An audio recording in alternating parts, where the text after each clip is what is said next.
भारत पाकिस्तान युद्ध सुरू झालं, ऑपरेशन सिंदूर झालं.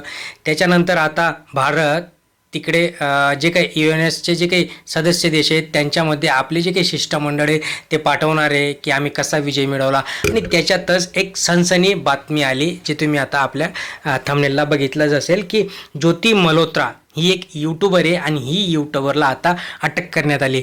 अटक का करण्यात आली हे सगळ्यांना आता जाहीरपणे माहिती झालं आहे. पण ह्या बायांना काय गरज आहे तिकडं जाऊन आपल्या लोकांची माहिती देणं? बघा, पाकिस्तानला संवेदनशील माहिती पुरवल्याबद्दल 6 भारतीय नागरिकांमध्ये ही एक ज्योती मल्होत्रा जी की हरियाणाची आहे. आता यूट्यूबवर जी काही ज्योती मल्होत्रा आहे हिला तिचं YouTube channel YouTube travel with जो म्हणजे ज्योती, आणि तिचे खूप काही व्हिडिओ पण बघितले मी. ते जाते कुठे राहते कुठे आणि त्याच्यानंतर असो. पण हिने जे काही पाकिस्तानचे लोक होते त्यांना माहिती पुरवल्याबद्दल आता हिला अटक करण्यात आली आणि हिच्यावर कलम 152 आणि ऑफिशियल सिक्रेट ॲक्ट 1923च्या कलम 3, 4, 5 नुसार गुन्हा दाखल केला आहे. ज्योतीची लेखी जबाब देखील घेतला आणि हिसार पोलिसांनी तिला आता अटक केली आहे. तिचे जे काही इंस्टाग्रामचं जे काही हँडल आहे त्या हँडलवर तुम्ही बघू शकता की कशा पद्धतीने ते जाते येते या सगळ्या गोष्टी ती तिकडे करत असते. बघा, आता याच्यानंतर जर विचार केला आपण की हे जे काही ट्रॅव्हलर स्वतःला ट्रॅव्हलर म्हणता, ओके, यांना एवढे काही देश पडलेत, ओके, आपला भारत आहे, भारतात एवढ्या काही गोष्टी आहेत फिरण्यासारख्या. मग तुम्हाला जर जायचं जे फिरायला तुम्ही युरोपला जा, हां, ओके, तुम्ही इकडे जो काही आपला दुश्मन देश आहे चायनाला जा.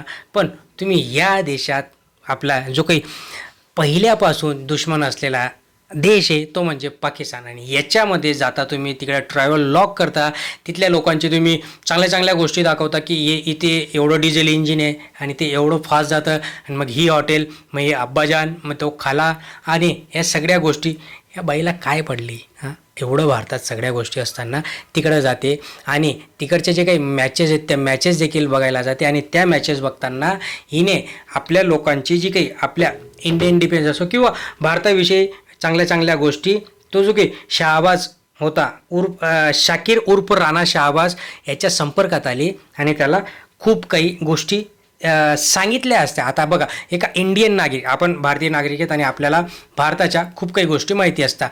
आणि जर पाकिस्तान जरी असलं तर पाकिस्तानकडे एवढं नेटवर्क नाही, एवढं सॅटेलाईट नाही, एवढ्या गोष्टी नाही आहेत की ते सगळ्याच गोष्टी भारताच्या त्यांना माहिती पडतं, ओके. आणि माहीत पडून तर देखील ते बैलबुद्धी लोक आहे, त्यांना काही कळत नाही. आणि मग ही बाई तिथं जाते, एकतर जाते तर जाते हिला, आणि तिकडनं तो जो काही राणा आहे शहाबाज त्याला ही माहिती पुरवते. मग अशा लोकांना करायचं काय?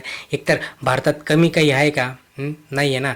आणि तिकडे गेल्यानंतर तू तिकडच्या लोकांना सांगते की बरं, याच्यानंतर हे इंडोनेशिया बालीला इकडं पण गेले या शहाबाजबरोबर, आणि तिकडे देखील त्या बाईने त्याच्याबरोबर ट्रॅव्हल केलं. आणि ट्रॅव्हल केल्यानंतर मग साहजिकच आहे तिच्याविषयी शंका येणं, आणि म्हणून हिसार पोलिसांनी तिला अटक केलं. आता जे काही कलम 152 आहे, जे काही 193, 1, 2, 3 असे कलम लावण्यात आले, या कलमानुसार तिच्यावर नक्कीच मोठा गुन्हा दाखल तर झाला आहे. तिचं यूट्यूब चॅनल पण बॅन होईल, इन्स्टा तर जाईलच जाईल. पण जर दोषी सापडले तर सोडणार तर नाही सरकार, कारण की देशद्रोहाचा गुन्हा हा तिच्यावर लागणार आहे. मित्रांनो, तुमच्या काय प्रतिक्रिया आहेत याच्यावर खाली कमेंट बॉक्समध्ये नक्की कळवा. चॅनलला सबस्क्राईब करा, लाईक करा, शेअर करा. धन्यवाद.